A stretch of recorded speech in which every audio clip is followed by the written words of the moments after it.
We are talking about masking, and masking is like being incognito.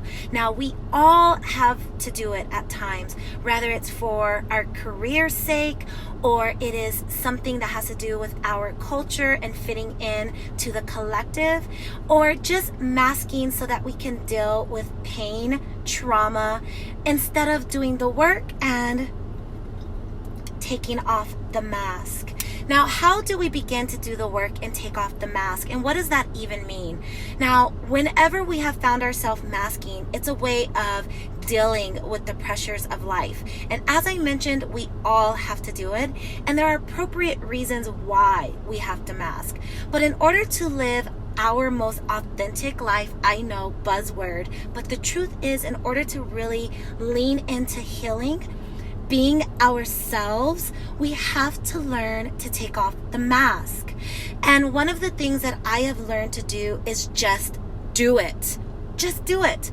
You have to figure out what your insecurities are. Now, I know that this isn't easy, and this is easier said than done. And it is important to do the work of creating sacred space, learning how to ground our energies, feeling safe and secure, and being able to do some of the many things that I teach on yoga podcasts, as well as bringing to love Breezy Bree. But please do know that once you get there, you're able to take off your mask. You're able to allow people to see you for who you are, the people who you trust. Not everybody. It's important to understand that. These are the people that you invite into your sacred space. I don't just take off my mask for everybody. Everybody isn't privy to that. Everybody doesn't deserve that. I get the choice. I have the wisdom to decide who gets to see Breezy without the sunglasses on, which I guess is all of you today. But the truth is that that's also really important, because we have to discern who is appropriate in our lives. Here's the challenge. People who are narcissistic, whether it's just a trait or full-blown personality, they know how to mirror back to you what you want to see. They are experts at wearing the mask full time, right?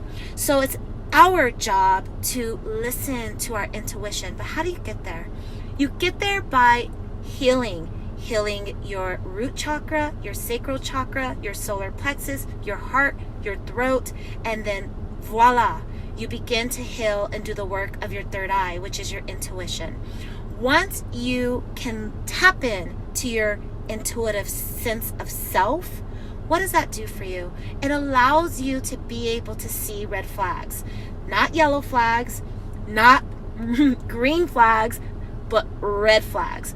I used to see everything through rosy colored glasses, which is funny because these are rose gold colored. But I used to see everything through them. The thing that helped me was starting to journal. Being able to look back and go, wow, that situation was way worse than I remember it being. Or, whoa, I was extra, and that situation wasn't as bad as I made it out to be. Being able to evaluate and be accountable to our own thoughts, our own processes, our own feelings and emotions is really important. And once we're able to do that, taking the mask off of ourselves, which is digging into shadow side work, once we're able to start to do that, you'll see how easy it is to take off the mask, and you'll be comfortable putting it on when it's needed and taking it off with the people who deserve it. So thank you. Go in peace. Namaste.